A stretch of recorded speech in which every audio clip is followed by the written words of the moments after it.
I never change up how I do my eyeshadow. My eyeshadow is always the same. It's always the same colors. It's always the same way of doing it. Consistency is key. Welcome, one and all, to World in a Jar. We are your hosts, Kyoko and Vale.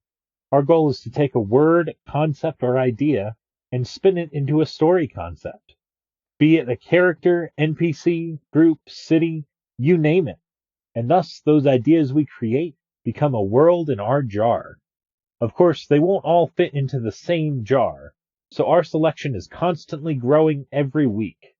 With many spices to choose from, locations, genres, heroes, villains, and tropes, we hope to give you a jar filled with fun and interesting concepts.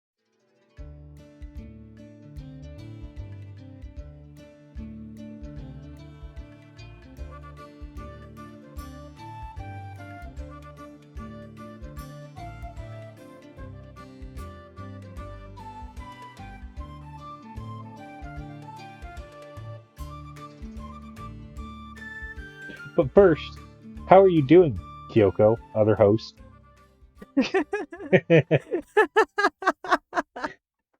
I'm doing pretty good. Pretty good. Haven't done much today, but definitely has not been a bad day. Nice. I went Yeah. to bed at 2 a.m. last night, so today has been kind of rough. Oh, It's been a day. I feel that. I had some super loud neighbors knocking on doors last night at 3:30 in the morning and they woke me up and I was like, "Why?" Why were they even knocking? I think it was someone got home and they didn't have the key to the apartment or something. So they were Hmm, knocking on their on their apartment door and it was just too much happening at 3:30 in the morning. of course. Yeah. Yeah, I knew. I knew I was gonna be staying up late as soon as I turned on Baldur's Gate at 10 p.m. Or no, it was 11.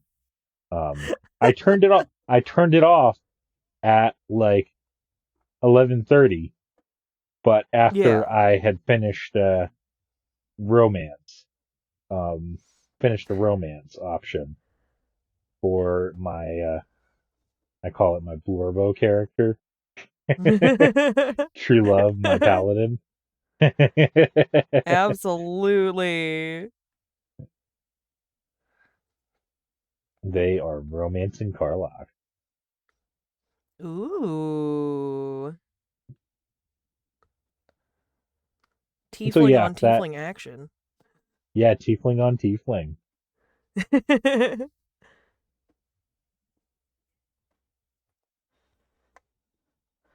So yeah, maybe I noticed that we don't have much inspiration for this episode, but let's talk about what our episode is going to be about. It's been a couple minutes and we haven't even talked about that yet. Yeah, exactly. Yeah, there's not a lot that we had in our idea doc for this one, but we're going something very fitting for the season, very fitting for this time of year as the air transitions to being colder, drier, the leaves start to fall, everything like that. We're talking fall. And specifically, Yeah, we're talking harvest festivals. yeah. I don't have much to add about that. I didn't have much to add about about my inspiration. Kyoko has like four or five, and I just have one festival that really sticks in my mind. I mean, this is my favorite time of year. Fall is my favorite season. Oh yeah, it's. I mean, I was born in fall, so I've got that dopamine rush of having my birthday every fall too to reinforce that fall is the best season. But then also, True. I'm a basic pumpkin spice uh Enjoy her. enjoyer. Yeah, I was gonna use a curse word, and then I was like, do I want to spend 5 seconds bleeping it out?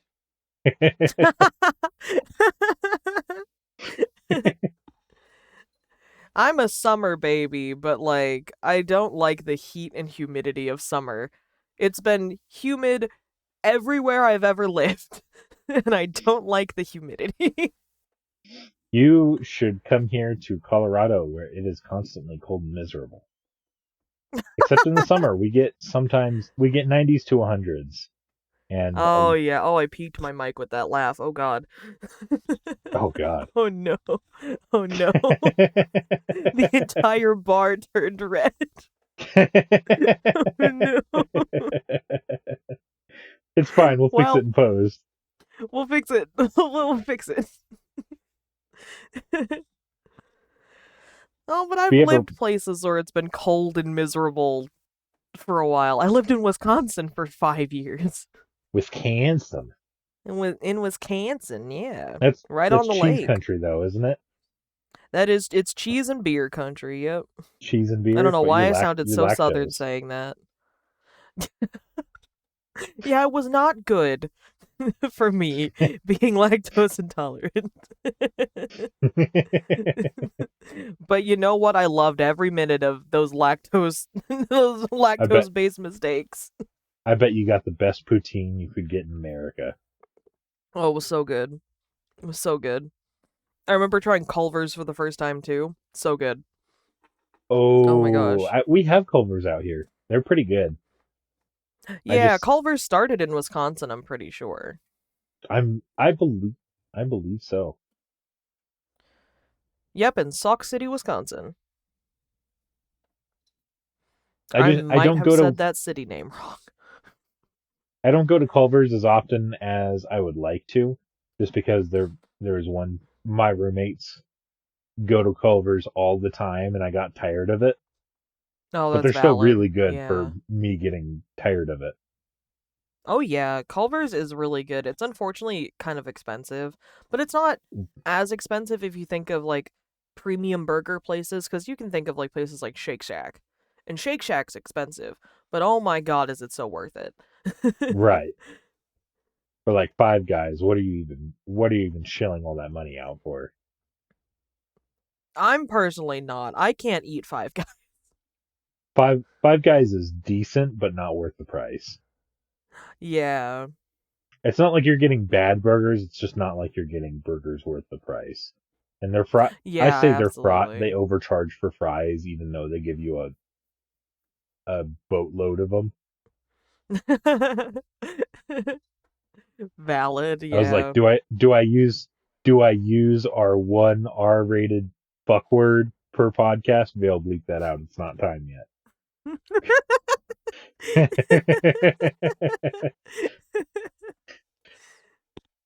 No, I get to say the fuck word this time. Bleep that out.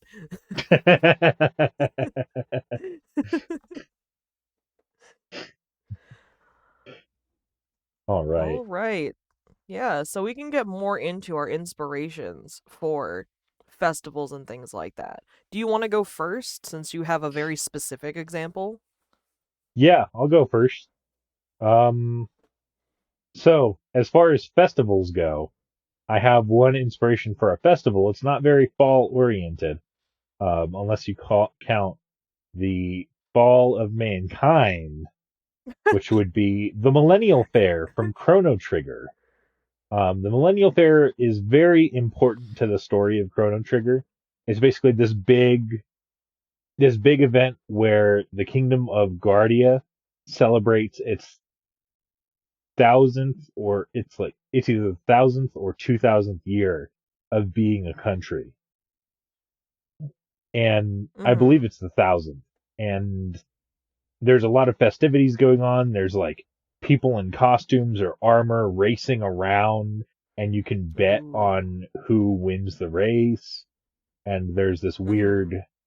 there's this weird clown tent, and there's a guy you can steal the lunch of to heal your party. And there's a lost cat you can return to the owner. And the reason why Oh. all this is important is after a certain point in the story, you get arrested for a crime you didn't commit, which was pretty much Mm-hmm. kidnapping the princess. who the princess is on your side. She is your friend Marl. She's a party member. And Mm-hmm. the people in the fair can testify against you based on your actions in the fair. Like Oh. if you ate the guy's lunch to heal your Mm-hmm. party, the guy will testify against you. He'll say, "That guy's no good. He ate my lunch." Even though, like, every time you eat the lunch and leave the screen, you come back and his lunch is back. Because that Yeah. was just the hardware limitations of the era. So you could eat it multiple times. He had infinite lunches, but the fact that you ate even one of them was an offense to him. The fact that you took one of them was breaking the law. Yeah. And then, like, if you reunited the girl with her lost cat, she'd be like, "He's a good person. He found my missing cat," and she would testify for you. But the I funny would do thing the is, same even thing. if you get a full row of testimonies for you, they will still mark you guilty, or rather, you will still get thrown in jail and marked for execution for the story, because the story still has to advance. Because Oh yeah. the vizier is still corrupt, and he's the one that has to pawn his crimes off on you. Yeah. And so I love the Millennial Fair as like a masterclass in actions have consequences. Like you've been going through this fair and you had no idea it was going to come up with story relevance later. Like the moment that guy walked into the courtroom, I'm like, huh, that's the guy with the lunchbox. And he's like, he ate my lunch. I'm like, what? What the hell? It's like, I sir, did what are eat. you doing here? Why? This is character assassination. This vizier did his research. Oh yeah. He has receipts.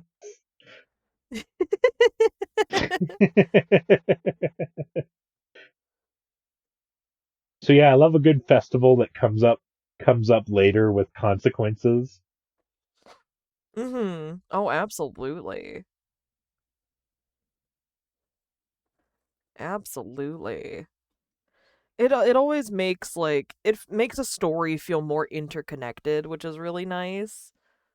That's especially really good in like video games and D&D also, in any Right. tabletop RPG. I mean, it's just like how yesterday, or not yesterday, a couple days ago Monday. in my session, where just for verisimilitude, I'm like, you guys all drank the mushroom beer, right? Okay, you all have this shared dream. And I'm just like, I didn't even know about the mushroom beer before the session.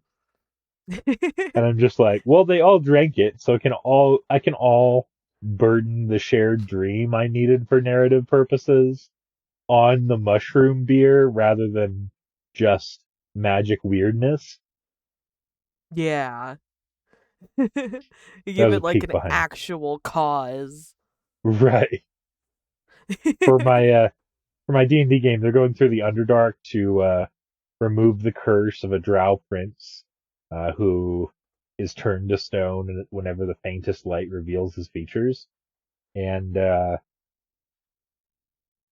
they are at a deep gnome camp, and they were at a tavern, and they had a mushroom beer in which the deep gnome tavern keeper, he's like, I just have to let you know, don't drink too much if you have an A positive or AB negative blood type, because you will start seeing some psychedelic effects. And then everyone was like, I didn't think going into this short campaign I need to know my character's blood type. And then I'm like, I was so everyone roll ready. for blood type.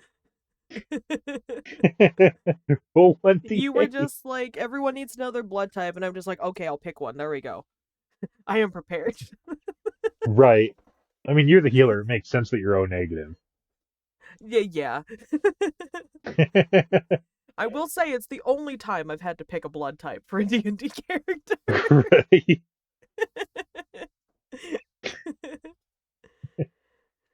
Oh my gosh. That was so good though. It That was so was fun. so nice and off the cuff. Oh yeah, absolutely. All right. So what inspirations do you have? Yeah, so I have a couple of different things. I have like just autumn in general because like I love this time of year. I love the color palette. As you can see from what I'm wearing a lot of red. Red is my favorite color. Red is a quintessential color of fall. Um so like I love the color palette of the season. I love the weather as it starts to get colder. The bugs all fuck off to who knows where, thank God. Um I love going to like pumpkin patches and stuff like that. I did that a lot as a kid. So like going there also gives me sort of like festival vibes cuz like every pumpkin patch is different. Sometimes they have like a bunch of fun things that you can do and like go around and see. You can of course like pick a pumpkin. Some places have corn mazes that you can go through. Like I went to a pumpkin patch up in Wisconsin when I went to school there and they had like corn mazes. They had a corn maze. You can pick your pumpkin. They had like different like movies, like scenes from movies played out with like figures made of pumpkins, which was kind of creepy, but kind of cool. I like commend their artistic vision. I will say, seeing seeing some characters from certain movies portrayed in pumpkin form, like the pumpkins were painted with their faces on them, kind of creepy. Right. Kind of gave me uncanny valley sort of feel. Um this is also the typical season for Renaissance festivals, and I love Yeah. Renaissance festivals. Like for example, the Maryland Renaissance Festival happens in like around this season. The St. Louis Renaissance Festival ended a couple of weeks ago. The I know the Texas Renaissance Festival is still happening. Things like that. So there are a bunch of Renaissance festivals around the country that are like happening at this time of year because it's such a good time for Renaissance Yeah. festivals. Oh man, I miss the Maryland Renaissance Festival. I do too. I really miss it. That's one thing I miss about Maryland is the Renaissance Festival. Just just one thing you miss? It's yeah. There are some other things I miss, but definitely the Renaissance Festival is like I one of the kind of want to big go back. ones. Kind of want to go back to the Maryland Renaissance Festival now that I'm of drinking age. Oh yeah. Yeah, I haven't Uh, been since I was 17 and and I'm it always happens to be on in my birthday season too. Like there's usually a Renaissance festival on or close to my birthday. yeah. We'll have to plan like a Renaissance Festival trip for your birthday one year. Yeah, Maybe when we because both live in Maryland again. I don't know when the Colorado Renaissance Festival season is. I think it's in actually summer. I could be Yeah, wrong, some but Renaissance it's been festivals happen in summer. Like the it's Bristol Renaissance Festival that happens up in Wisconsin happens over the summer. it's been a while since I've been though to a Renaissance festival. Oh yeah. They're so fun though. I can actually probably figure out when the Colorado Renaissance Festival is. I crave me a giant turkey leg and a cheesecake on a Oh, stick, that was so worth it. Yeah, the Colorado Renaissance Festival happens from mid-June to early August. and that's a terrible time. 'Cause everyone's going to be in We can go costume, and for the costumes my are hot. birthday. Yeah. That's right. Because everyone's going to be in costume, and the costumes are big and hot, and it's just not a good time. Oh yeah. Never My a good uncle, mix. my uncle also used to work for that Renaissance festival. Oh nice. He was Oh, that'd the be so court drummer. fun. Ooh. I want to be a bard at a Renaissance festival. That sounds so fun. Right.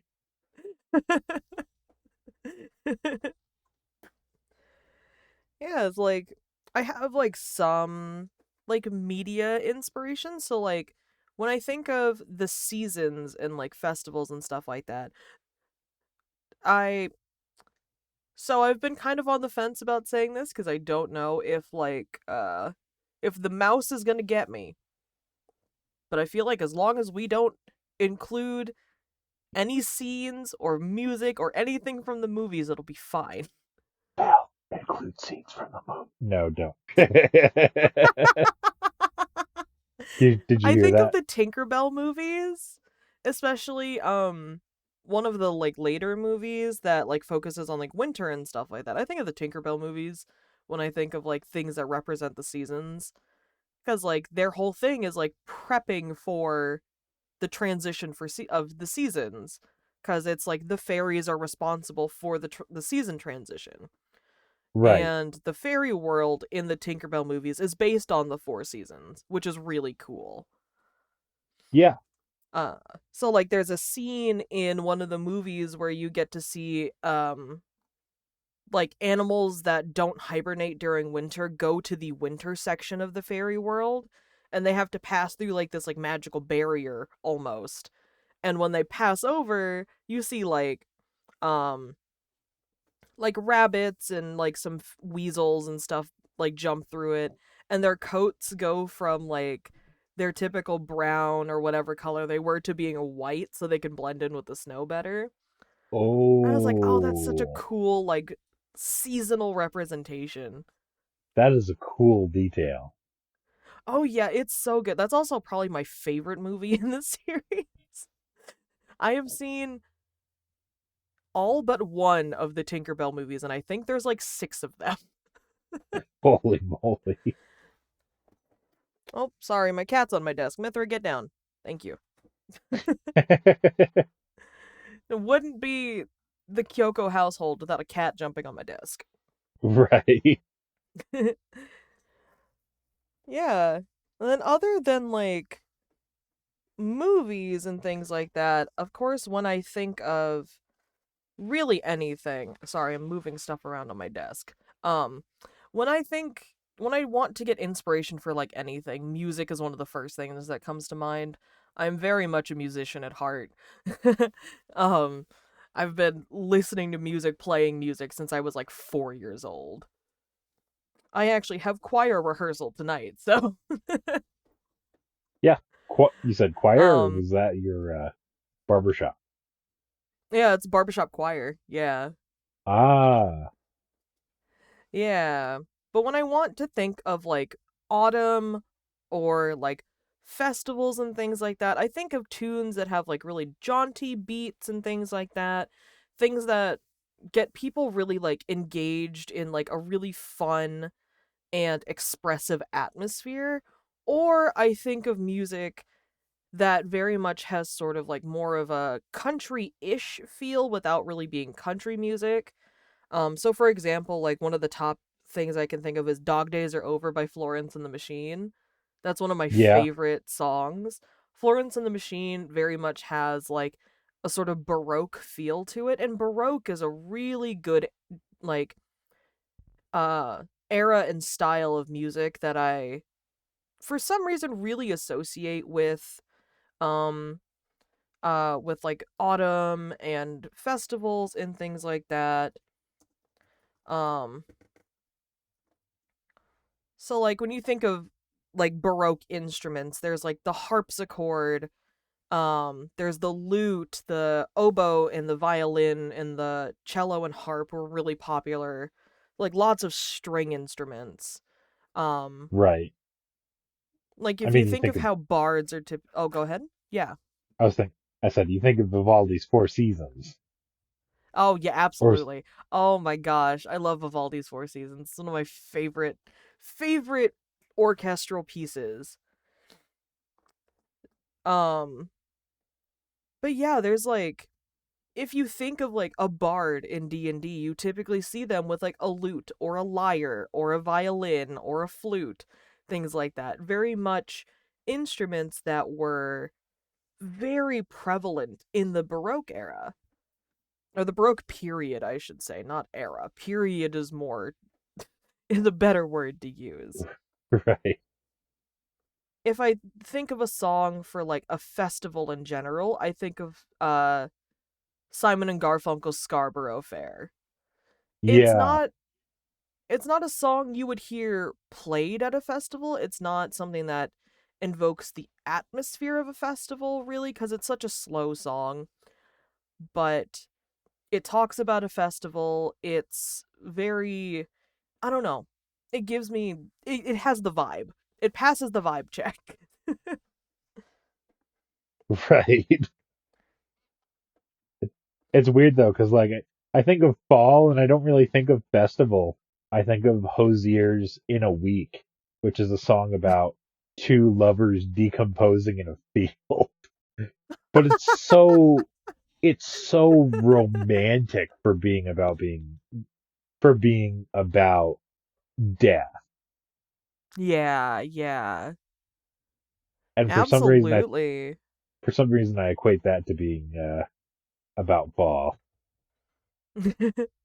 I mean, fall is the season where nature starts to die and everything Right. starts to decay to give room for everything to then hit its cycle of rebirth in spring. Since you wanted to talk about Florence, we had to talk about the Fae that she resurrected in the bog. Hosier. Oh, absolutely. And then like one other musical example I had is definitely most Mumford and Sons songs. The banjo Yeah. just hits different. I'm always impressed when I hear the banjo and enjoy it because I'm like, for some reason, I'm just inclined to hate the banjo until I hear the banjo, and it Yeah. always shreds. It's so good. It's so good. Like I don't have a specific song in mind really for like what gives me like a fall or a like festival vibe, but just like I don't know, there's songs put me in a mood where like I really want to dance, I really want to be performing alongside them, things like that. And I feel like that's like if you think of a bard or a performer at a festival, I'm talking a lot about bards. If you think about a bard or performer at a festival, that's really the sort of energy that they give off to people. They make you want to partake. They make you want to be there and continue to be in that atmosphere. And that's the sort of energy that like Florence and the Machine and Mumford and Sons really give me. Right. All right, I should probably stop rambling about bards. This is not the we got bard we episode. we got to save it for the Bard episode. Oh, there's a lot more ground to cover. I will have more than enough for the bard episode.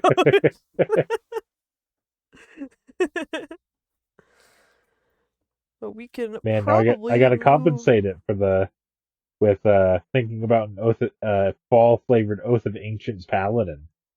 Oh Hmm. my gosh. That might go into the episode actually. That sounds like a good idea. That would be awesome. Depends on what you get from the roll. Oh, speaking of roll, do you want to flip a coin for the prompt? Yeah, absolutely. Let me flip my 1 yen coin. Oh, Oh, we you've didn't gotten to your declare one who yen gets coin. heads, who gets tails. Oh, who gets heads? Who gets tails? I'll get heads this time. Okay, Heads. I went first last time. You go first this time. I go first this time. Yeah, So then my because I went prompt first is episode. musk flower. Ooh, Let me musk let me flower. look up what that looks like.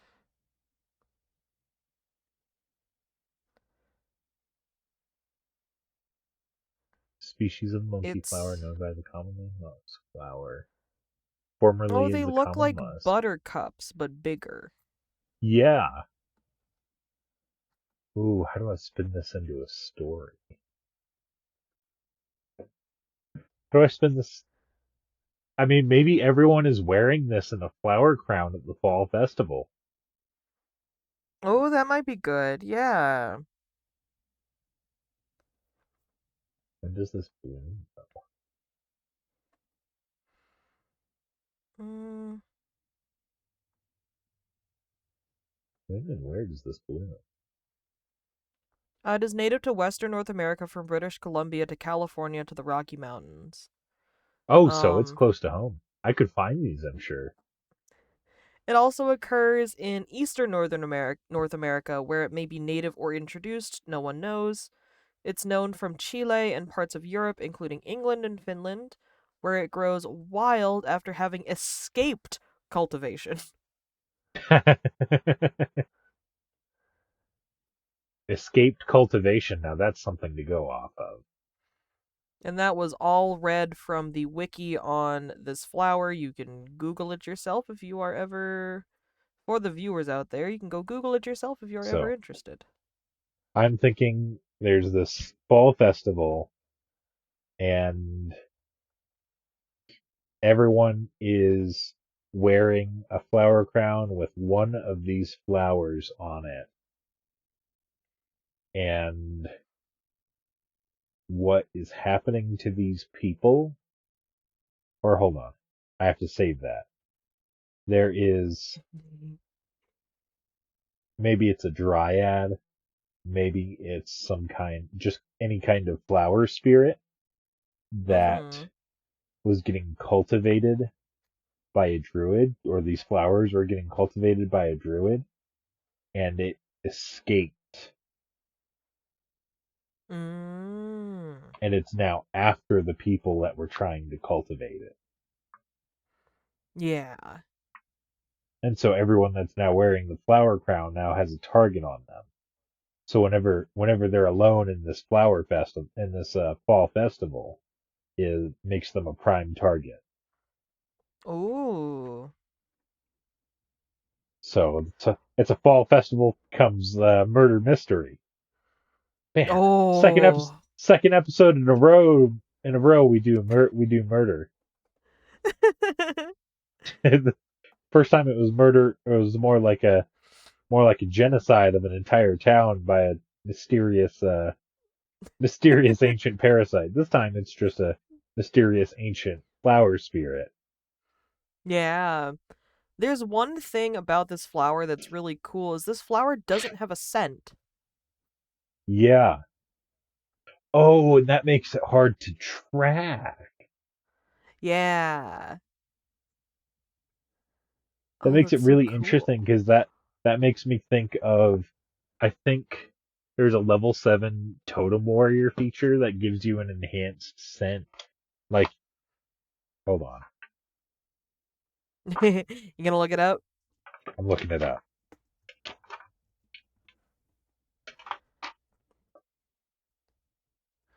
You said level 7, right? Oh no, you just gain the hunting sensibilities of a wolf. But when my Knoll character took it, we flavored it as he has the scenting of a wolf or of a hyena. Oh, okay. I mean, that makes sense. Yeah, oh oh, it makes sense.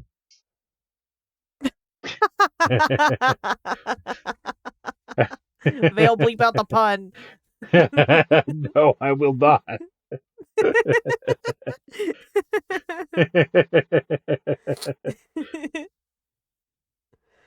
Oh my gosh. Yeah, that'd be really cool. Like to add like a sort of sense of like not urgency, but a sense of mystery and conflict to what typically in storytelling is used for like downtime or character growth, party building, things like that. Right. And that imagine telling your players this was downtime where they participate in the fall festival and then they get wrapped up in this whole murder mystery. Oh yeah. Oh yeah. They're like, what the hell happened to downtime? I'm like, sorry. Just Should have thought about that before becoming adventurers. trouble follows wherever you go.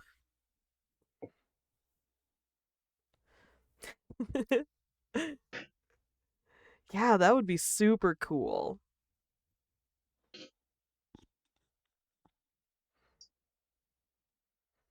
also reading up about this flower, perennial herb, which is hairless to hairy, sometimes slimy in texture. So maybe the spirit leaves off like a slimy residue, which the players might come to understand from the flower circlet. But then the person would be missing the flower in their flower crown. Yeah.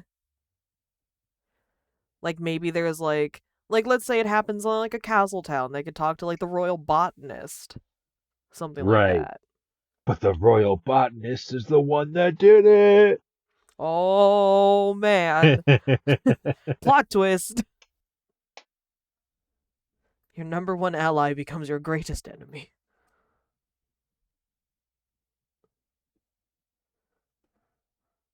This Oh man, I saw the word the tubular flower, and I'm just like, whoa, tubular. Totally tubular, man. That word is before my time. It's before mine too, but it was so prevalent in like late 90s, early 2000s shows. Like Yeah, Rocket Power. yeah.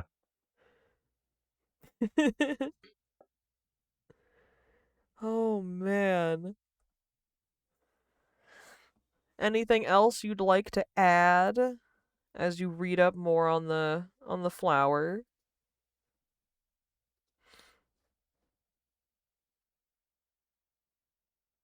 In 1898, he found that his plants developed a rank leafy smell. 5 years later, after leaving the trade, he noticed the plants then on sale were scentless, which we talked about. Oh. But they started as having a smell, and then they stopped. Yeah. Interesting that it evolved to have no scent. But also the wild varieties lost their scent in a 1930 Gardener's Chronicle Oh in wow. British Columbia. Mmm. Huh. Interesting.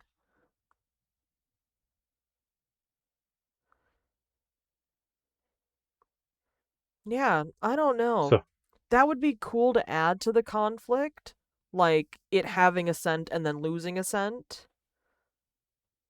oh, so maybe it doesn't have to be this exact flower, but it could be modeled after this flower, where the flower spirit chooses its target by the flower losing its scent. Mmm. Ooh, Oh, that might be good. that's kind of spicy. Or Oh yeah. maybe the festival is, and I'm just spitballing here. I'm giving out a lot of ideas, putting a lot of worlds in jars here right now. You have a line of jars in front of you and you're gonna fill all of them. Get the or what's the assemble the factory line. Maybe the fall festival they kind of revere this flower for first having a smell and then losing its smell. Um, Yeah. Oh, I was gonna go somewhere with that, and then I forgot. Oh no! Like they kind of revere the flower for kind of working in mysterious ways. Mhm. Oh, where was it gonna go? Like the flower has a mind of its own, um, and that they have to respect the flower, or else the Yeah. spirit might get enraged and do other things other than take away this. Oh, no, the spirit took away the pleasant scent of the flower because someone upset the flower spirit. Oh, I think that's the one. Ooh. I think that's the one. And so someone That has gives it upset. almost like that gives it almost like an Avatar the Last Airbender or Legend of Korra like spirit sort of like retaliating because someone didn't respect nature or respect its domain. Yeah, or maybe even Princess Mononoke. Ooh, absolutely. And so the flower spirit is enraged again that someone has crossed a boundary or offended the flowers. And so now it's going on the hunt for these people. And rather than going from scented to scentless, it's marking its targets by scenting them with the flowers that they're wearing now.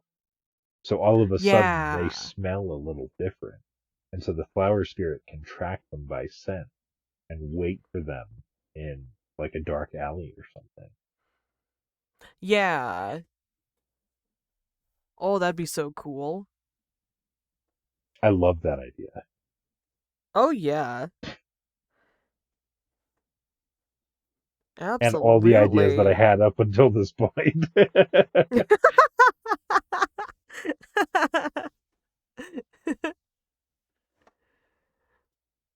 Absolutely.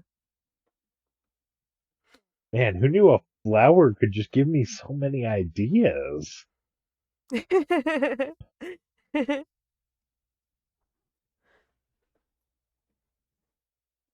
We have a sudden cat appearance.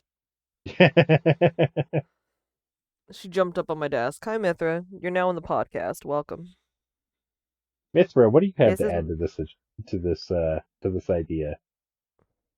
Well, she'd probably talk more about bards, given she's named after my pride and joy bard. Isn't that Yeah. right, Mithra? I can't kiss your little cheeks because I'd get red lipstick on you.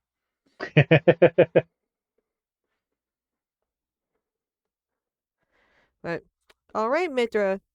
Your cameo's over. We'll bring you back in for the bard episode. Goodbye, baby.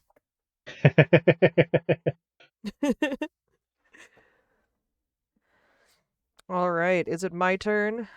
Yeah, I think I'm in a good spot for this. Your word is systemless. Oh, interesting. I feel like a systemless festival doesn't really work, Just like but Chaos Festival. yeah, Mithra, Anything goes. we asked you for your input. You didn't give it before. You don't get input right now. Thank you. Sorry, she meowed really loud. Um, so a systemless festival. I guess you could always say it started with a system, like it's organized by like the local government or even the reigning kingdom, things like that. And then as it goes on, it just sort of gets more and more out of control. And I don't know. Because when I think It go systemless, there's, of course, like a bunch of like synonyms you could give: it goes chaotic, unorganized, featureless, vague, undefined, things like that. goes from town pep rally to town riot, if you catch my drift. Oh yeah. Oh yeah. Where Oh they man, I break peeked all my the mic vending again. machines. They Throwing break all glitter the down vending down a machines in B stairwell. Hall. Yeah, I mean, that would really work out. Like let's say it's a festival that the kingdom is putting on to sort of um celebrate its prosperity, but it's not really the prosperity of the people, it's the prosperity of the kingdom and the reigning family. So like they Hmm. are living very comfortable lives and things like that. They're getting all of the profit from the import and export of their harvested goods, or the from the export of their harvested goods, but the people aren't really seeing that reflected in their daily lives. So they're all going on, they're, setting up for the festival and things like that as the royal family wants.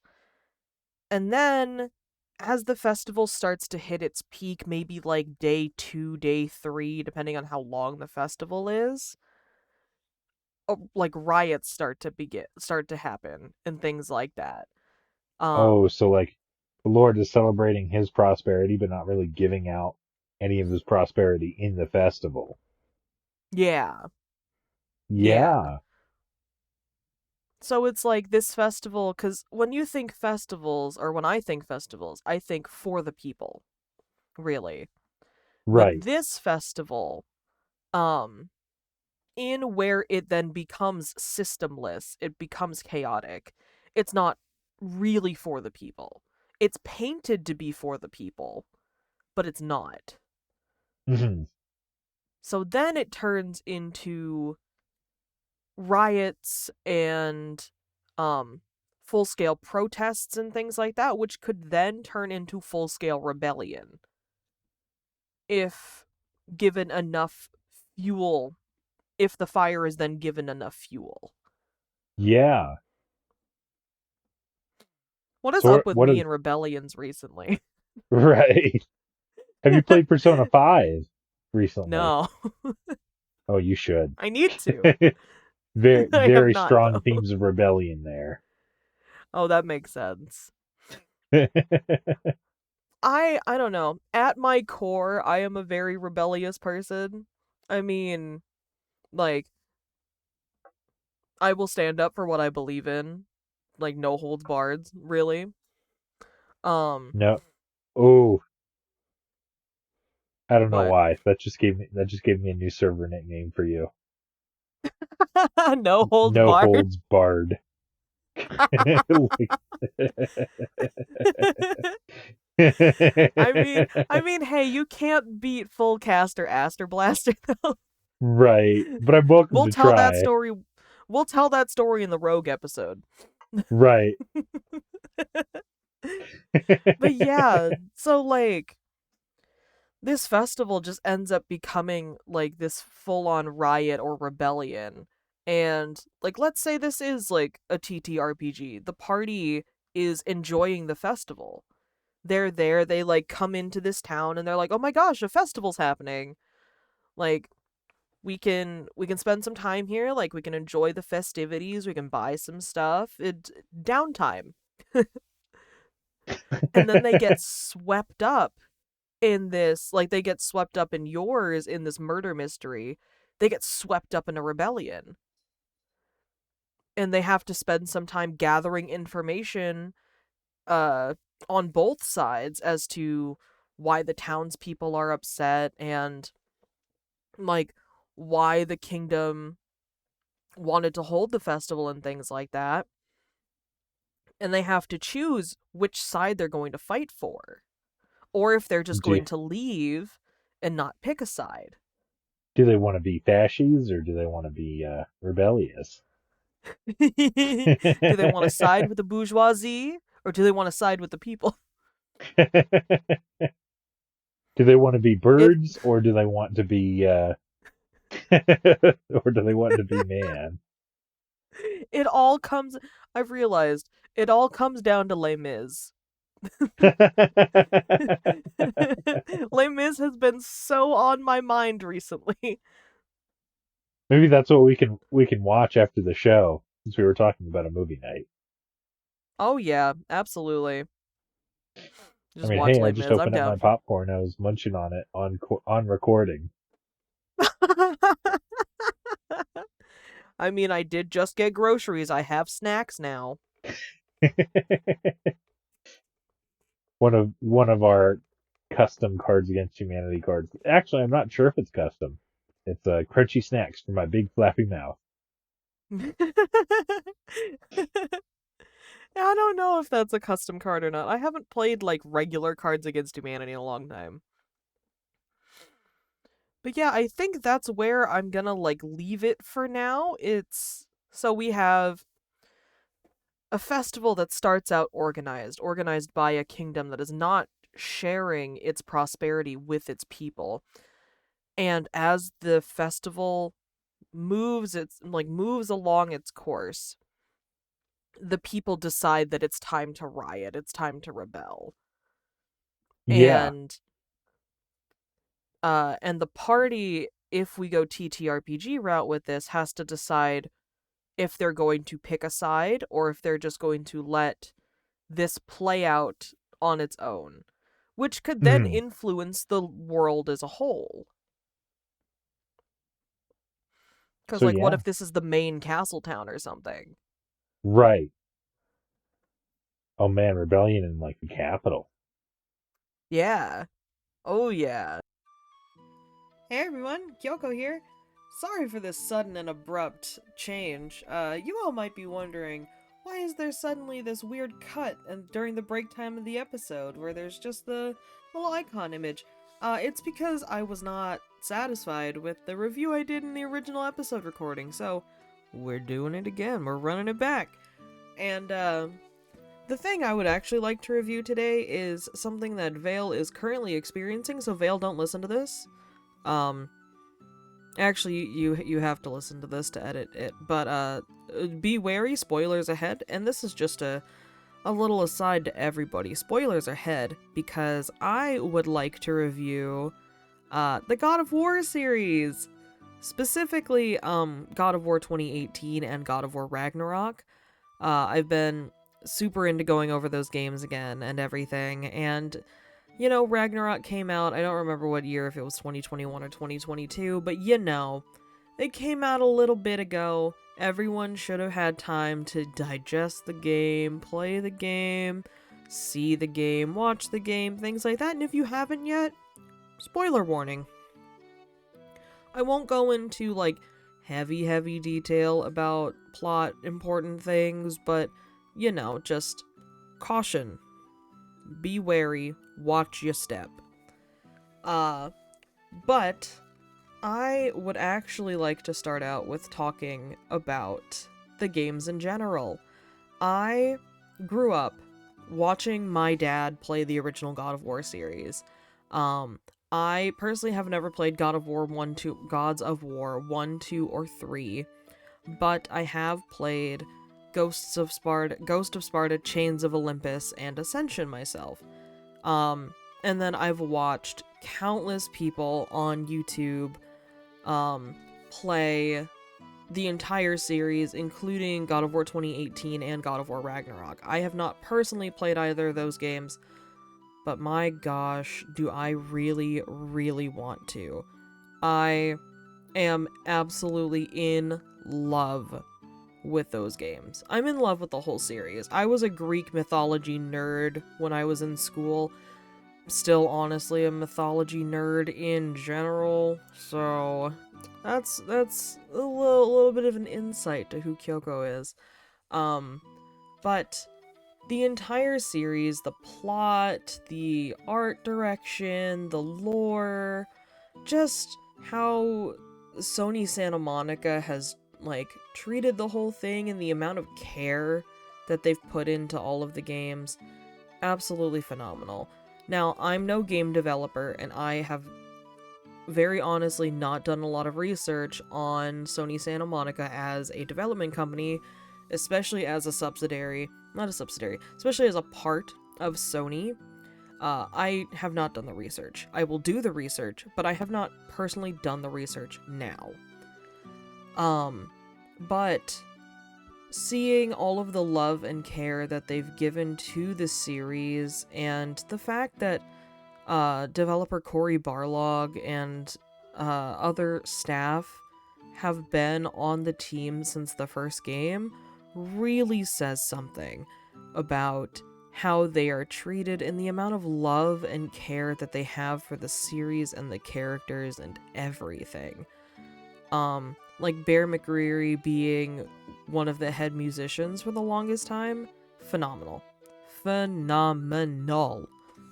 But either way, if you don't know God of War is about a man named Kratos. He is a Spartan in Greece, who, during a battle that they were losing, he makes a deal with the god of war, Ares. He prays to Ares, he asks Ares for more power so that they can turn the tides and win the war. Now, Ares is a little fucker. Vale, bleep that. Also, I peaked my mic a little bit, but bleep that. Um, Ares takes advantage of Kratos and essentially turns him into a rampaging monster. And this whole thing of Kratos being somebody's monster is a key plot point to every single game in the series. He's Ares' monster, he's Sparta's monster, he's Zeus's monster, he's Athena's monster. Everybody. He's Hera's monster when he is it's a lot. It's a lot.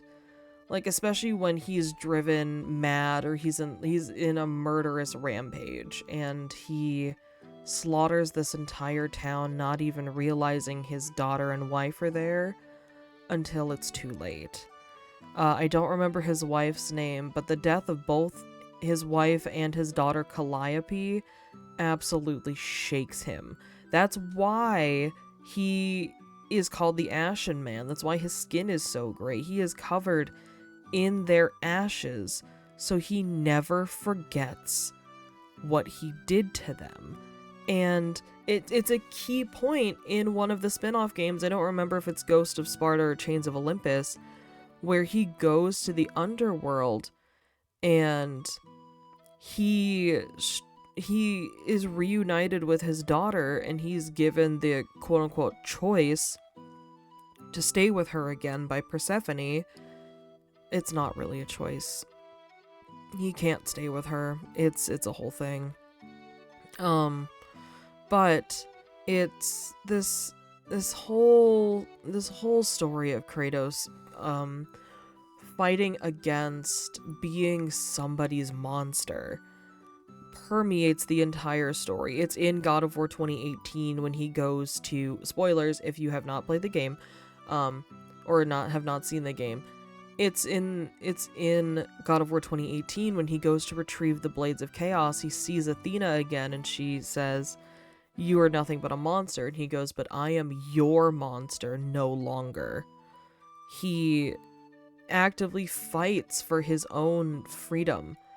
Not freedom in a sense that he is trapped somewhere physically, but freedom from his past, freedom from his traumas, things like that. And this really goes into me wanting to talk about the characters. Kratos, I hold Kratos so near and dear to me. He is one of my all-time favorite characters, and it is amazing seeing his growth from this murderous, rampaging god, this monster, honestly, to being someone who just wants compassion and friendship and love and care. And seeing him actually get to go through fatherhood with Atreus in 2018 and Ragnarok, seeing how he doesn't want his past, doesn't want his former rage to influence his child to really take over. He doesn't want that same monster to come out in Atreus. That's why he doesn't tell Atreus that he's a part god. That's literally the thing Kratos fears, is that same rage that consumed him, that same cockiness, that same attitude that consumed him. He doesn't want that to consume Atreus. And it's so good seeing how much care he takes for his son. Seeing how much care he takes for the people around him, like Brock and Sindri.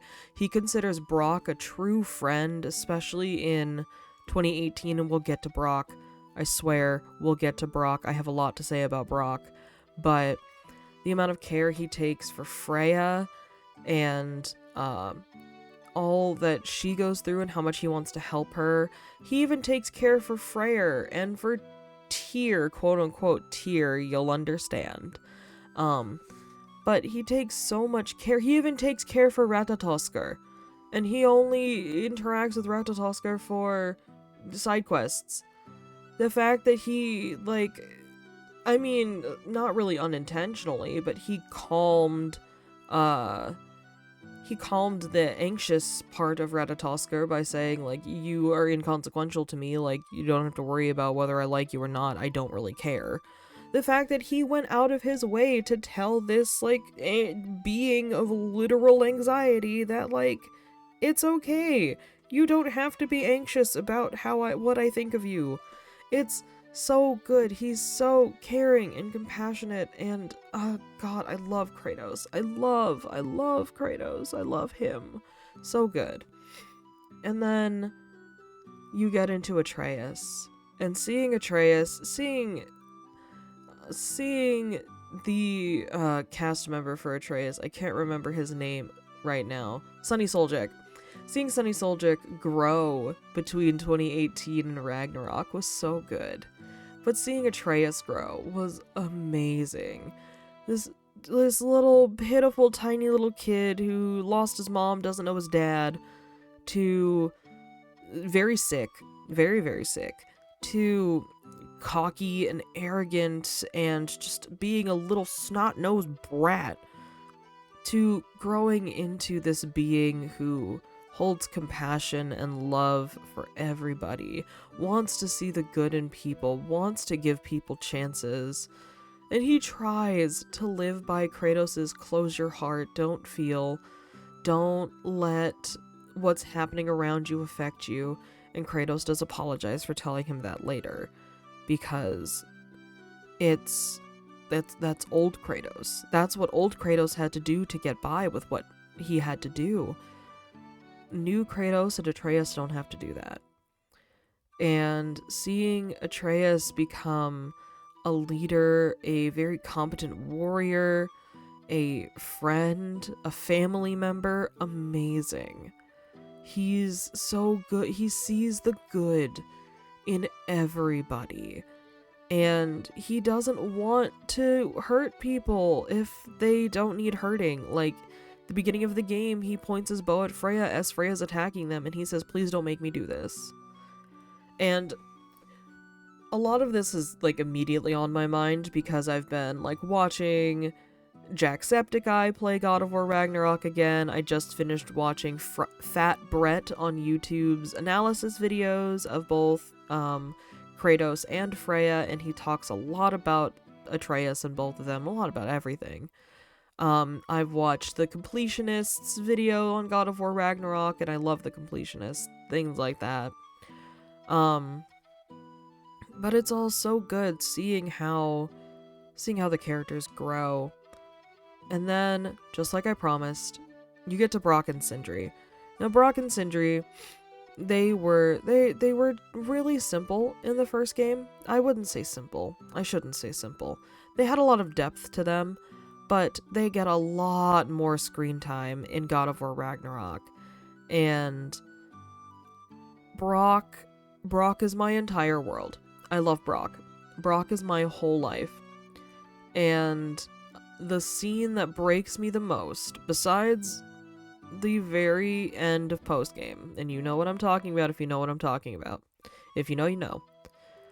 The scene that breaks me the most is when he's talking to the lady, or it's after the Lady of the Forge, and Kratos asks him to bless the weapon. Oh, it breaks my heart every time. I'm sitting here trying not to cry thinking about it. It's so good. It's so good. And losing him hurts so much still. It hurts so much. But the person it hurt the most was Sindri.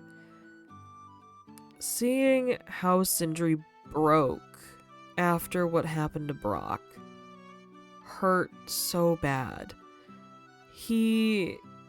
Sindri was kind and friendly and helpful and welcoming to Kratos and Atreus and to everyone who came into their home. Gave them his secrets, his treasures, his home, his hospitality, everything. And then his brother is taken from him by a person he brought into his home, and technically by all the people that he put his trust in. And it shatters him. Sindri used to be very much a clean freak. He would wear gloves and everything, keep his armor all spick and span and things like that, even while he was forging. But after what happens to Brock, he, throughout the end of the game, and even to the very end of post-game, he's still covered in blood. He's not wearing his gloves anymore.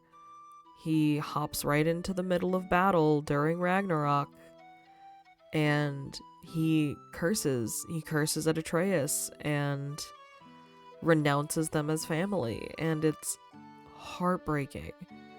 Especially because he only just reunited with Brock not even 3 years ago. And I say 3 years because that's what Norse mythology says about Fimbulwinter. Fimbulwinter lasts 3 winters, which 3 years, and then Ragnarok begins. And if you want to learn more about Norse mythology and things like that, go read the Poetic Edda or the Prose Edda. The Poetic Edda's better. The Poetic Edda and the Prose Edda are our 2 surviving post-Christianity sources for Norse mythology. Or you can go watch Overly Sarcastic Productions videos on Norse mythology. They are fantastic. Absolutely worth the watch. But just there's so much to say. I've been ranting now for 16 minutes on this. So I'm gonna stop here.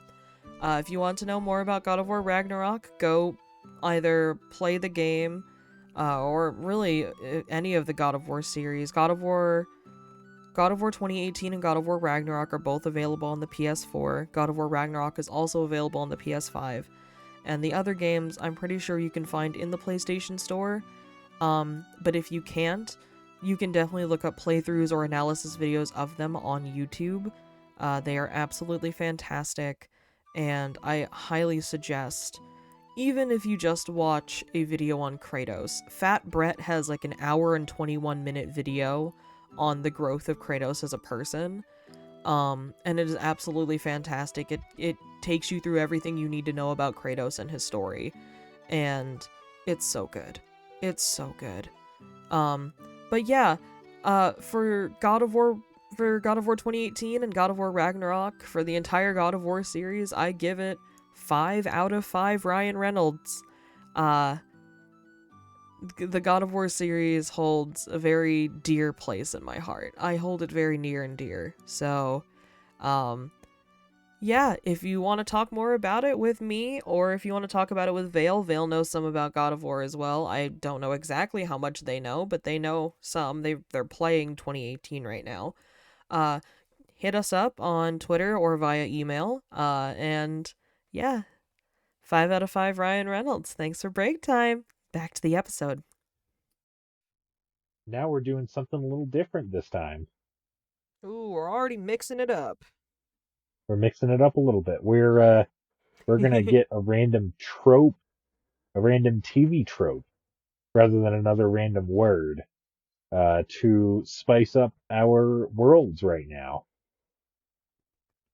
So I was the first one. Do we want me to be the first one again? Or do you I could flip the coin. flip the coin? All right, do you want heads or tails? Heads. It's heads. All right, mine is what the hell? I don't Also, recognize for our this viewers, I don't know if you can see this very well, viewers. I'm not very good at the whole showing things on camera thing. But this is heads, it has like a 1 on it. This is a 1 yen coin. And tails has like leaves on it. I'm very bad at like the beauty YouTuber thing where they like hold up something and they put their hand behind it so the camera focuses on it better. Oh, this is interesting to spice up my world. What's your trope? It's cruel elephant. Oh. Elephants, including the mammoth, are usually seen being wise and honorable. They're herbivorous, intelligent, and come off as gentle giants of the savannah. Not all elephants in fiction are characterized like this, though. With their size, their formidable-looking tusks, and their ability to overpower just about any other animal they encounter, elephants can just as easily be seen as intimidating, and they are often portrayed as such in fiction. Mm. Consequently, there are numerous portrayals in fiction of elephants that are aggressive, hostile, and at least morally ambiguous. Ooh, interesting. The first quote of the article is, "There are no animals more misunderstood than elephants. They are naturally savage, wary, and revengeful, displaying as great courage when Mm. in their wild state as any animal known." By Samuel White Baker, The Rifle and the Hound in Ceylon. Mm-hmm. And let me find some examples of this.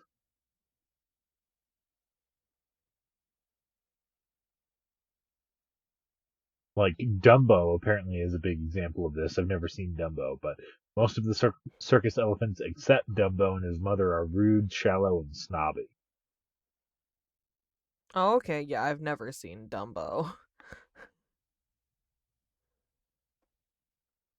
And then they subvert this with Manny in Ice Age, where he initially comes off as a jerk ass woolly mammoth who doesn't care what happens to Sid and is antisocial. However, proves himself to be a good person at heart, and he hates the Bronto theories who try to kill Sid for fun, while also being revealed to have a truly tragic, dark, and troubled past. Oh, yeah. Oh, yeah. Oh my gosh. It's been so long since I've thought of the Ice Age movies. Huh. How would you add that into your festival? So the the flower spirit might take the form of an angry elephant. That flower spirit, equally ancient and wise with all the knowledge that its flowers possess, but also with the capacity to be big and imposing and cruel with these massive tusks. Ooh, yeah.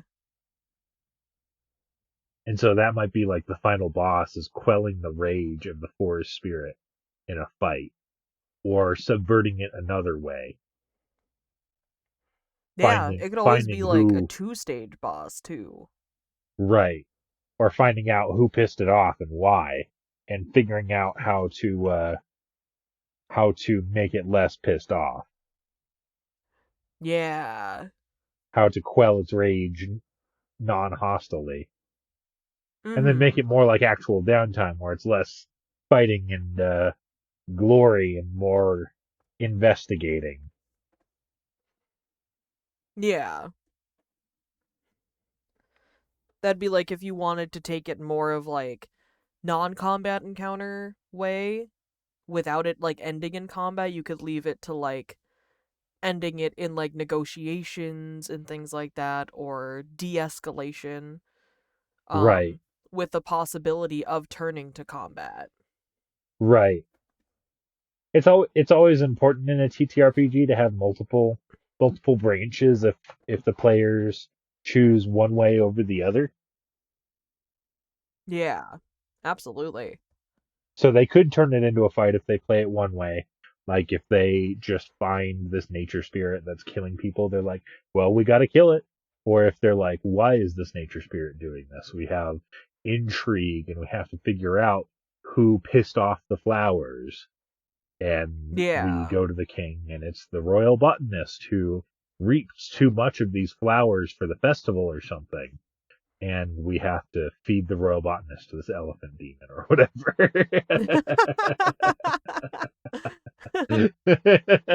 Yeah. Like the bot it's either the spirit pays the ultimate price with its life or the botanist pays the ultimate price with their life. Right. Or they have to find some other way. Maybe the botanist has to spend out of the stores for the crops, the king's Yeah. crops and their flowers, to instead uh, mulch and support the wildflower population. Yeah. Yeah, So that way absolutely. there's an elephant of or an elephant an element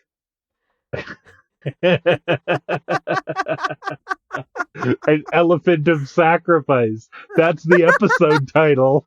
The elephant of sacrifice. Rebellion and the elephant of sacrifice. That's going in. That's going in the Google Docs. Oh, absolutely.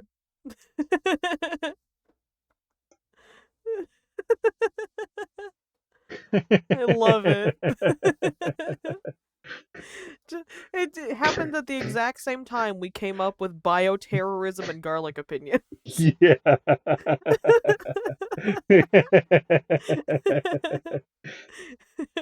But yeah, there's an elephant of sacrificing the king's riches for the benefit of nature. Yeah. Because the king's definitely going to be pissed off, but he'd be more pissed off if this nature spirit comes for him. So that's the way Oh, you can convince the. absolutely. That's the way you can go about convincing the king. Like, hey, Yeah, it's like, you've would you got these rather flowers fix in your garden. this? If you start smelling these, there's no hope for you. It's going to come into your garden and it's going to tear you to pieces with its big tusks. Yeah. Like, if you suddenly start smelling a flower you've never smelled before, we can't help you. It's already too late. Right.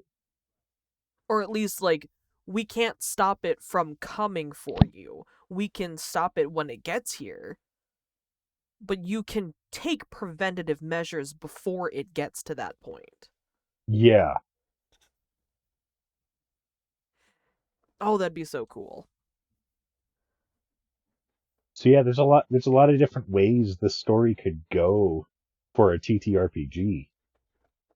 Yeah, absolutely. I really like this idea. I hope none of our players listen to this episode so I can scheme and cavort and turn it into a one shot.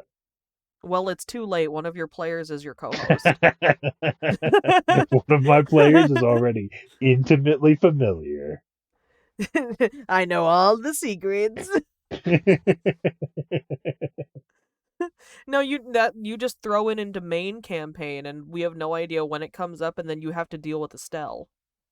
That would be the worst curse for you. It's like, I know everything that's going to happen, but Estelle can only make things worse. It's so true, though. It's so true. She can only make things worse. She tried.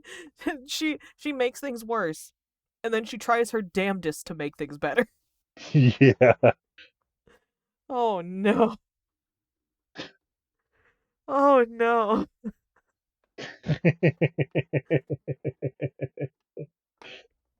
It's like she See, and shit if you talks put it the in king main about his campaign, I'd appearance, and then never he's like, know when it would come up. right. Oh no. All right. I Oh, think I think that's good enough for my jar. yeah. For your botanist. My my my elephant of sacrifice.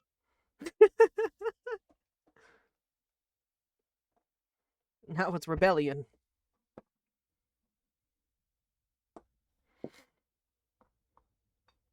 Oh, this is a weird one for you. Oh no. Oh, this is really weird for you. Oh no. Oh no. The quote is from Guar. Around the first turn, bodies fly, spectators plowed, the pit crew dies. Hot red chariot spitting out poison fumes. It runs on mustard gas, a hot dog of doom. And the article is Spectator Casualty. A large crowd of people has gathered to watch a deadly sport or duel, such as a trial by combat or gladiator games. Everyone is Mm-hmm. enjoying the action until a wayward blow hits an unlucky spectator. This is a grim reminder that the events being watched are not a game. Sometimes it serves as a take that to get those getting off on watching violence. This trope appears in a work known and loved for its violent content. It may well be a take that audience. I can work with that. I can work with that. Because that can be fuel for the fire of rebellion. Yeah. So Because I've got a couple the king. ideas, but I'll let you steam before I get my grubby little fingers up in your jar. Before you add your spices to my jar. So, the first thing that comes to mind is that since this festival is organized by the kingdom. This kingdom obviously does not really care about its people. They care about the prosperity of the royal family and of other royals that inhabit the kingdom, and they care about the kingdom's image, but they're not sharing that prosperity and the boons that have come from the people's work with the people. So during the festival, there's of course going to be shows of skillmanship. Shows of there might be jousting, there might be sword fighting tournaments and things like that. What if they're taken too far? Yeah, What if for jousting it's like a night, like two knights are going at it and they don't stop if they impact with each other and someone dies, or like something happens and there's debris flying and it kills a an audience member or something like that. Or like if there are sword fighting tournaments, um of course it could be like people enter these tournaments like attendees of the festival, which could be townspeople, it could be like tourists to the area. Um and they go against like a knight of the kingdom or something and they just get completely obliterated. right. And townspeople are just like, this is ridiculous. Like they might have shown some cruelty in the past or something, but it's never been outright taking someone's life. Yeah, And that could be like the straw that breaks the camel's back. exactly. And like that could be like a red flag to the party too, just like, wait a second. That's extreme. Like why are there no why is there nothing to counteract that? Why is there nothing to Right, prevent these casualties from happening? right. And even even then, like the king is still watching from his like raised pedestal where nothing can touch him. Yeah. So there's no Like way it's going to happen to him. There's no way he is exactly. having this problem. Yeah, like the king and the rest of the royal family that are in attendance or like other nobles, they're all in like much more protected seats. They're in like raised seats or there's extra guards, like there's extra like railings and things like that, extra barriers of protection. Or it could even be like there are like wards and sigils up to protect them. Magic Right, that maybe the common people don't have as good of access to. right, Um so the common people just are very much less protected than the higher class.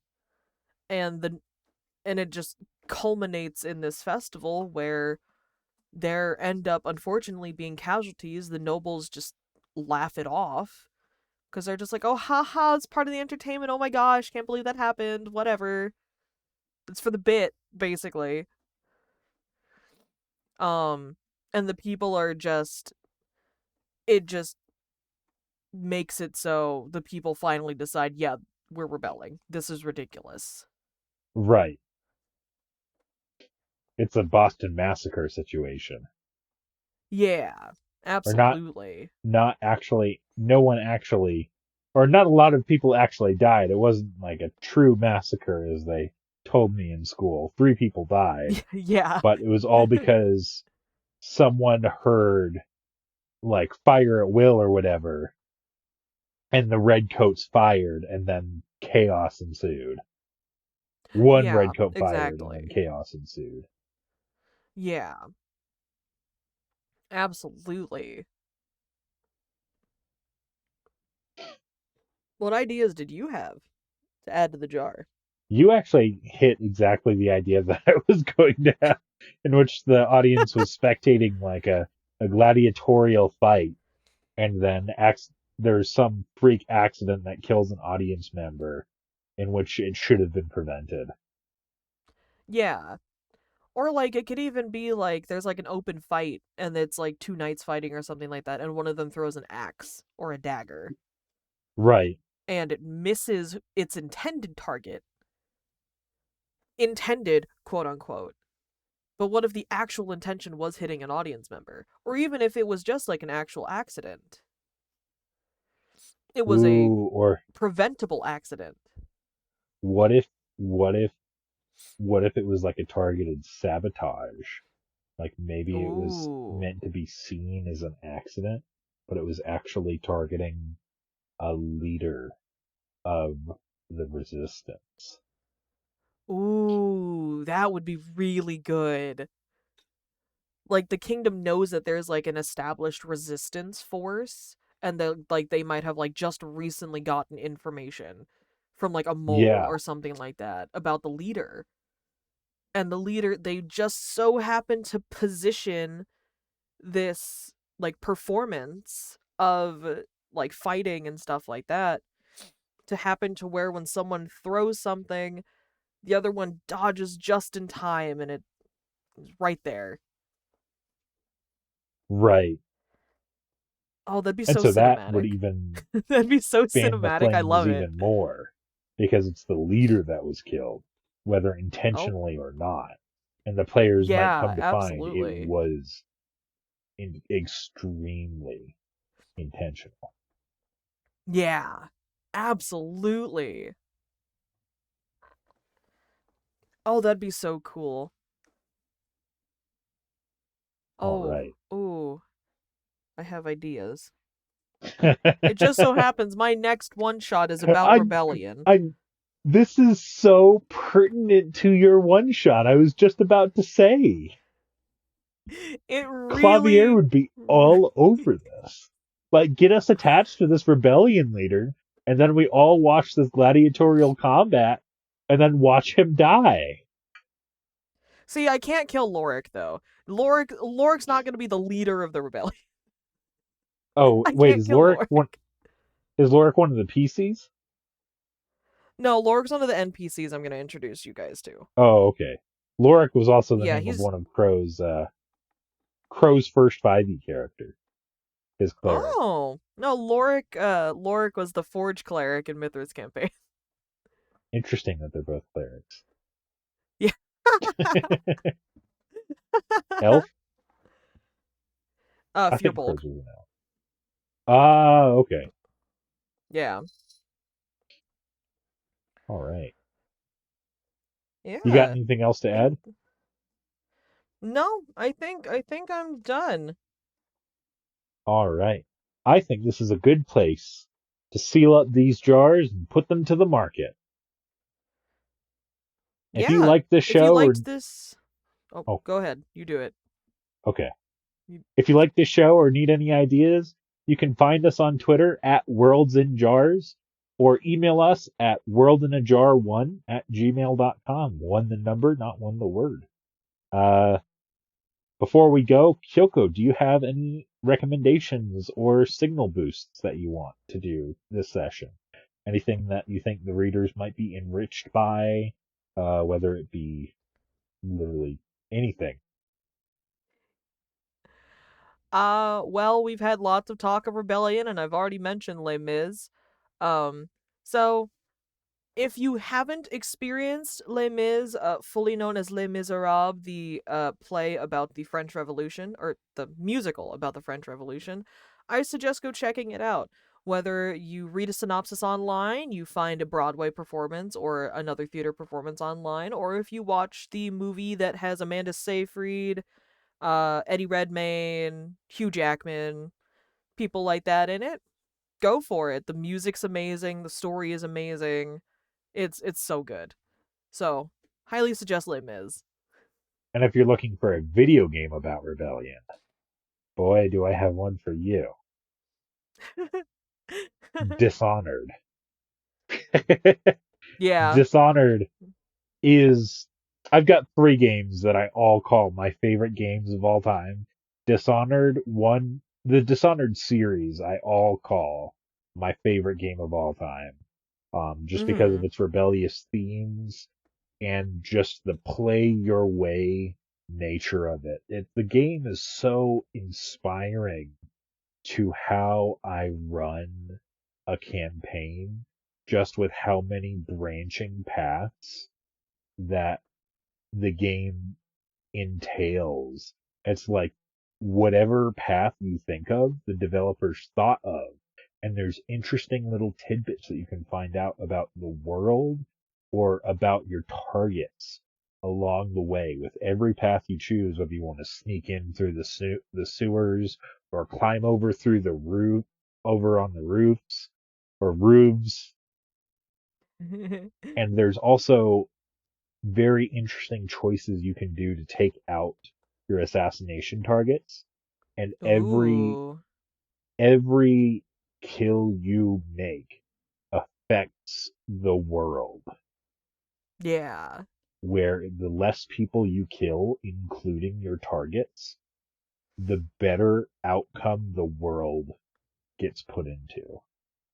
Ooh, nice. And so it's a very interesting game. There's so many cool pieces of lore and world building and game design that is so inspiring to me as a DM and as a creator. And so I think Yeah. anyone can be enriched by a game like Dishonored, especially if their game relies on themes of rebellion, the same way that Dishonored does. Mhm. So yeah, that's definitely a game worth checking out. All right. Well, yeah. So do something good for yourself. We will see you all next week. Bye everyone. Bye.